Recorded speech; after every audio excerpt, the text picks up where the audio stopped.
अतुल सती जो स्थानीय निवासी भी हैं और समाज सेवी भी हैं, उन्होंने इस वक्त क्या स्थिति है ऋषि गंगा पावर प्रोजेक्ट की, वो वहां से जानकारी दे रहे हैं कि इस समय क्या वहां पर मंजर है। यहाँ का भी प्रोजेक्ट हुआ करता था, ये सब बह गया। ये पुल था सामने, ये पुल बह गया है। ये रेणी को और पार उसे जोड़ता हुआ पुल था, ये बह गया है। इस सीमा की ओर जाती हुई सड़क है, जो नीति मलारी रोड और ये बीच में पुल। तो अब ये नीति जो सड़क है वो भी पूरी जोशीमठ से और पूरे क्षेत्र से कट गया। ये सामने रेणी गांव, यहीं वो सुबह जो है वो एवलांच आया और यहाँ सामने ऋषि गंगा पावर प्रोजेक्ट था जो बह गया है। ये ऊपर यहाँ कहीं से जो है एवलांच आया होगा ऋषि गंगा पर, और ये ऋषि गंगा यहाँ आगे जाकर के धौली गंगा से जाके मिल जाती है। 11 मेगावाट का पावर प्रोजेक्ट था जो काम कर रहा था, और ये पुल के चले जाने से तो अब तो यह भी खतरा हो गया कि पूरा जो सीमा का क्षेत्र है वो मुख्य मार्ग से कट गया है। बहुत ही भयानक मंजर। 26 जनवरी को मैं यहाँ आया था और तब जो स्थिति थी, कितने शांत, कितनी नदी, और आज ये भयावह विभत्स दृश्य दिखाई दे रहा है। ये लगातार मलबा नीचे गिर रहा है। यहाँ सामने मंदिर था, उस पार सब बह गया है। हाँ, यहाँ सामने तो घर थे लोगों के, सामने पूरी बस्ती थी। तो अतुल सती बता रहे हैं कि कैसे वहाँ पर अब बिल्कुल मंजर बदल गया है। कहाँ एक शांत नदी थी और अब उसने पूरे इलाके में अपना मलबा डाल दिया है। कई घरों के भी वहाँ मलबे में दबे होने की आशंका है, दब गए हैं और लोगों के दबे होने की आशंका है।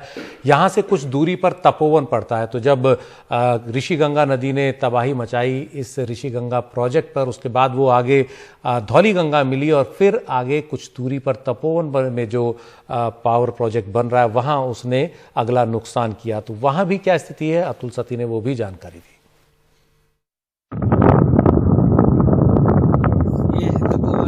साइड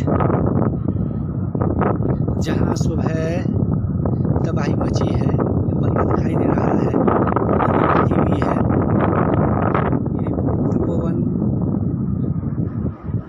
और ये तपोवन का ये धौली गंगा दिखाई दे रहा है। इसमें अभी भी पानी बिल्कुल गंदला, मलबे से भरा हुआ पानी।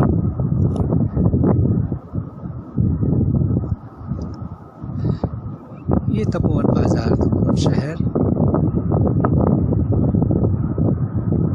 ये सामने नंदा देवी है, जहाँ से ग्लेशियर बह करके आया है, जिसकी वजह से नुकसान हुआ है। ये नंदा देवी की चोटी दिखाई दे रही है, एक सिरा, और ये नंदा देवी जहाँ से ग्लेशियर बह करके ऋषि गंगा में आया और उसके बाद ये धौली गंगा में तबाही मचाता हुआ और ये आगे बढ़ गया है। और ऋषि गंगा पावर प्रोजेक्ट पर काम कर रहे कई मजदूर, कई लोग जिन्होंने ये पूरा मंजर देखा, अतुल सती ने उनसे भी बात की। आपके कितने साथी हैं? आपको सर 3 साथी। अच्छा, तो सर पूरा नाम लिखवा दो। माधव गाड़ी भी थी साहब, हमारी हरिद्वार से आए हुए थे। हाँ। तो हमने जैसे ही उनको बोला भागो भागो, मैंने ही उनको आवाज़ दी भागो भागो। मेरी नज़र पहुंच गई थी ऊपर, मैंने कहा भागो भागो। तो साहब वो थोड़ा प्लेन्स के थे, वो भाग नहीं पाए। मैं पहाड़ का बंदा था, तो मैंने अपनी हिम्मत से तो बांध के ऊपर चढ़ते गए। तो मैंने पीछे देखा तो मेरे जो बंदे थे वो भी फ्लड हो गए थे। अरे, आपके हिसाब से 30 एक लोग हैं वहाँ अंदर, 30-40 लोग? हाँ साहब, 30 साल ज़्यादा जी रहेंगे साहब। आजकल भीड़ बहुत थी वहाँ, इसलिए हम भविष्य बद्री में ठहरे थे। अच्छा। उन्होंने हमें होटल वहाँ दिया था, कंपनी वालों ने, कि तुम वहाँ रहो, यहाँ भीड़ भड़का कम, भीड़ भड़का ज़्यादा है। अच्छा। तो इसलिए हम वहीं थे। फिर हम सुबह 8 बजे यहाँ पहुँचे और 1 घंटा हमने काम किया। हमारे बॉस का फ़ोन भी आया हमें, हमने अपने बॉस को बताया कि ऐसी बात है, काम ठीक चल रहा है। बस उतनी देर में आधे घंटे बाद साहब 9:30 के करीब लगभग। हाँ जी, 9:30 के करीब। तो जैसे ही मैंने बंदों को बोला, मेरी नज़र पहुंची, मैंने देखो ऊपर से क्या हो रहा है, तूफान आ रहा है। तो उन्होंने कहा भागो भागो। तो भागते गए तो साहब जो मेरे सब हल्ला करने लगे, हम लोग भी निकल गए वहाँ से। भागे तेज में, बहुत तेज में भागे सर। समझ में नहीं आया, फिर ऊपर चढ़ गए। अच्छा, ऊपर चढ़ने वाले कितने लोग रहेंगे? ऊपर 10-12 बंदे चढ़े साहब, और कोई नहीं चढ़ा। बाकी सब कोई भाग ही नहीं पाया। तो ये वो लोग जो वहाँ प्रत्यक्षदर्शी थे इस पूरे तबाही के। उत्तराखंड के मुख्यमंत्री त्रिवेंद्र सिंह रावत ने एक ट्वीट किया है जिससे थोड़ा सा ये दिलासा मिलता है कि अब पानी का जो स्तर है वो निचले इलाकों में कम हो गया। कर्णप्रयाग की तस्वीर उन्होंने अपने इस ट्वीट के साथ दिखाई है। उन्होंने कहा है कि कर्णप्रयाग में आज 3:10 पर नदी में पानी के बहाव की स्थिति से साफ है कि बाढ़ की संभावना बहुत कम है। आगे हमारा विशेष ध्यान सुरंगों में फंसे श्रमिकों को बचाने पर है और हम सभी हर तरह की कोशिश कर रहे हैं। किसी भी समस्या से निपटने के सभी ज़रूरी प्रयास किए जा चुके हैं। तो निचले इलाकों में बाढ़ की जो आशंका है वो अब ख़त्म हो गई है। हमारे साथ जियोलॉजिस्ट डॉक्टर SP सती हैं। सती जी, ये अब जो स्थिति है लगभग 5 तो बज ही चुके हैं। अब बाढ़ की तो स्थिति नहीं बची हुई है, लेकिन जो किनारे के इलाके हैं वहाँ नुकसान तो काफ़ी हो ही चुका होगा, लगभग रुद्रप्रयाग तक तो। सुशील जी, यहाँ थोड़ा सा एक बात और भी है कि मुझे नहीं लगता है कि जिस तरह से नदी बरसात के में काफी ऊपर स्तर तक पहुंच जाती है, मुझे नहीं लगता है कि इस पानी ने वहां तक भी पहुंचाया होगा। तो पानी का स्तर निचले इलाकों में, अलकनंदा के निचले इलाकों में बहुत ज्यादा चिंताजनक स्तर तक नहीं आया होगा। मुझे नहीं लगता कि बहुत ज्यादा कहीं नुकसान बाकी हुआ होगा। ये हाइड्रो पावर प्रोजेक्ट्स के अलावा जो बस्तियां हैं वहां तक तो शायद नहीं हुआ होगा इसका नुकसान। हाँ, एक बात जरूर है कि जो ये नदियां होती है हमारी, हम लोग समझते हैं नदी माने पानी, लेकिन नदी का जो परिभाषा हमको समझनी चाहिए वो नदी और गाद, नदी और मलबा। और मलबा तब ज्यादा हो जाता है उसमें जब ये डेवलपमेंटल एक्टिविटीज का बेतरतीब घाटियों में, नदियों में जो मलबा डाल रखा, आजकल जो चारधाम प्रोजेक्ट, वाइडनिंग प्रोजेक्ट जो चल रहा है, उसकी वजह से जगह जगह पे एग्रीवेट जो फिर वॉल्यूम ज्यादा जरूर बढ़ा होगा।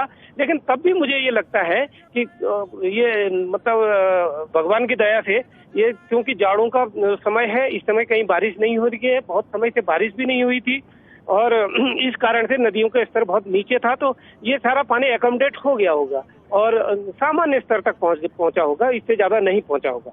मेरे कहने का मतलब ये है कि यहाँ पर एक वैज्ञानिक, हम जैसे वैज्ञानिकों या वैज्ञानिक संस्थानों पर भी प्रश्न चिन्ह उठता है। अगर इतना पानी कहीं जमा हो रहा था तो इसका मतलब ऋषिगंगा में कुछ समय तक पानी रुका होगा, ये भी हम नहीं देख पाए। जो वहाँ हाइड्रो पावर प्रोजेक्ट्स के लोग जो काम कर रहे हैं, जो अगर कहीं ऊपर लैंडस्लाइड हुआ और उसकी वजह से ऋषिगंगा में डैम बना है तो निचले के स्ट्रीम में ऋषिगंगा में पानी रुका होगा ना, वो किसी ने वो नोटिस नहीं किया। एक दिन का मामला नहीं हो सकता है जितना कम उसमें पानी, अगर इतना पानी का वॉल्यूम आया तो वो भी एक बात है कि उसको भी हम एंटिसिपेट नहीं कर पाए, ना हमने ऑब्जर्व किया। हमारे पास सैटेलाइट इमेजेस इस तरह की होती है, रियल टाइम ऑब्जर्वेशन होता है, रिमोट सेंसिंग की टेक्निक बहुत एडवांस हो गई है और इस तरह की अगर हलचल, सामान्य हलचल, ये तत्काल 2-1 घंटे का मामला नहीं हो सकता। जितना पानी ये रुका है, मुझे ये लगता है कि ये काफी समय इसमें लगा होगा इतना पानी इकट्ठे होने में, और क्योंकि उस कैचमेंट में अदरवाइज इतना पानी नहीं रुक सकता। तो या तो मुझे लगता है कि ये बहुत पहले कहीं पे या तो कोई ग्लेशियर लेक बन गई थी और उसमें ऊपर से कोई एवलांच गिरा है और वो एवलांच तब ब्रीच हुआ है, तब पानी इकट्ठा हो रखा था। अगर ये आजकल ही घटना हुई होती तो नदी रुक गई होती, कुछ समय के लिए पानी बिल्कुल ही बंद हो गया होता जी। तो एक बात ये भी देखने की है जी। शुक्रिया डॉक्टर SP सती इस जानकारी के लिए। तो ये एक दिन की घटना नहीं होगी, ऊपर अपर कैचमेंट में कहीं कोई झील बन रही होगी, चाहे वो लैंडस्लाइड से बनी हो, और जिसके बारे में हमको जानकारी समय पर नहीं मिली। अगर वो झील, उसकी जानकारी समय पर मिल जाती तो उसको कंट्रोल्ड एक्सप्लोजन से जो है कंट्रोल्ड रिलीज उसका किया जा सकता था पानी का, लेकिन ऐसा नहीं हो पाया और ये बड़ा हादसा आज सामने आया।